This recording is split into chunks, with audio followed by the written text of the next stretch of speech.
يا شهر التوبة أهلا أهلا أهلا يا رمضان أهلا أهلا يا رمضان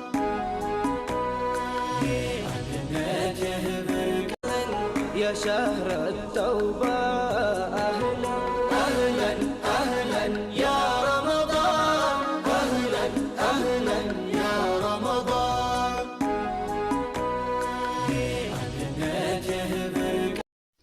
አሰላሙ አለይኩም ወራህመቱላሂ ወበረካቱ። ውድና የተከበራችሁ ተመልካቾች እንዲሁም ክርስቲያን ወገኖቼ ሰላም ብያለሁ። ዛሬ ደግሞ ይዤላችሁ የመጣሁት ተወዳጁን የሙሰቢብ አሰራር እንደምታዩት በዚህ መልኩ ያማረ የሰመረ አድርጎን እንዴት እንደምንሰራ አሳያችኋለሁ። ቪዲዮውን እስከ መጨረሻው ተከታተሉት። ላይክ እና ሼር ሰብስክራይብ በማድረግ ተባበሩኝ ማለት ነው። እዚህ ጋር ንጹህ ሳህን እናዘጋጃለን። እዚህ ጋር ጥቁሩ ዱቄት ነው የሚሆነው፣ ቤኪንግ ፓውደር፣ ሱካር እና መልህ እና እዚህ ጋር ደግሞ እርድ፣ ከዛ ዘይቱን ወይ ቅቤ ማለት ነው። ነሻ በቀሎ ትንሽ ታረጉበታላችሁ። እንቁላል በዚህ መልኩ ካረግን በኋላ ለትንሽ ጊዜ እርሾ እንዳረሱ እኔ ረስቻለሁ እናስቀምጠውና በዚህ መልኩ ትንሽ እያረግን እንጋግረዋለን ማለት ነው። አንዳንድ ቦታ ፓንኬክ ይሉታል፣ ፓንኬክ አይደለም። እና እንደምታዩት በጣም በዚህ መልኩ ቀይ እስከሚሆን እዚህ ጋር ሄልና ቅቤ ነው። ቅቤና ሄል በአንድ ላይ ተቀላቅሎ ማለት ነው።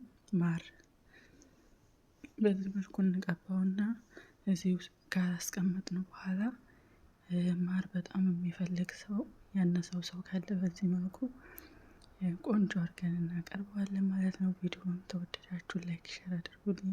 እዚህ ጋር ደግሞ ይሄን ቪዲዮ ይመስለኛል ከአሁን በፊት ሰርቼዋለሁ እና እንደምታዩት ሽንኩርትና ስጋ፣ ቁንዶ በርበሬ፣ የስንዴ የተከካው ማለት ነው፣ ከዝበራ እየተከተፈው ማለት ነው፣ ፍሬሹ እሱን አድርገን በዚህ መልኩ ማለት ነው በደንብ አድቦልቡለን ፍሩን ውስጥ እንከተዋለን። እዚህ ጋር ደግሞ ሾርባ ነው ማለት ነው። ይሄ ደግሞ አደንጓሬ ነው። አደንጓሬ ሽንኩርቱን መጀመሪያ በዚህ መልኩ እናቁላለዋለን። ከዛ ባህሮ ሽንኩርት ነው ይሄኛው፣ ከዛ ካሮት፣ ከዛ ኪያር ኮሰር ማለት እና በዚህ መልኩ ኩሳ፣ ከዛ ድንች እንጨምርበታለን ማለት ነው። የአትክልት ሾርባ ነው። በዚህ መልኩ በደንብ ካቁላላ ነው በኋላ እንደምታዩት ነጭ ሽንኩርት ብዙም ሳይደቅ እና አደንጓሬው ማለት ነው ጨምረዋለን። በጣም ደስ የሚል ጣዕም ያለውና ቆንጆ አሰራር ነው ማለት ነው። ሰርታችሁ ሞክሩት። በዚህ መልኩ በደንብ ካቁላላ ነው በኋላ ቅቤ ቢሆን ይመረጣል። የምሰሩበት ዘይት ሳይሆን ቅቤ ቢሆን ይመረጣል ማለት ነው። እዚህ ጋር የፈላ ውሃ እንከልሰዋለን። ከዛ ማጂ፣ ከዛ እንደምታዩት ይበስላል። መጨረሻ ላይ በዚህ መልኩ ቆንጆ ይሆንልናል። ቆንጆ አድርገን አቅርበን ማለት ነው። يا شهر التوبة أهلا أهلا أهلا يا رمضان أهلا أهلا يا رمضان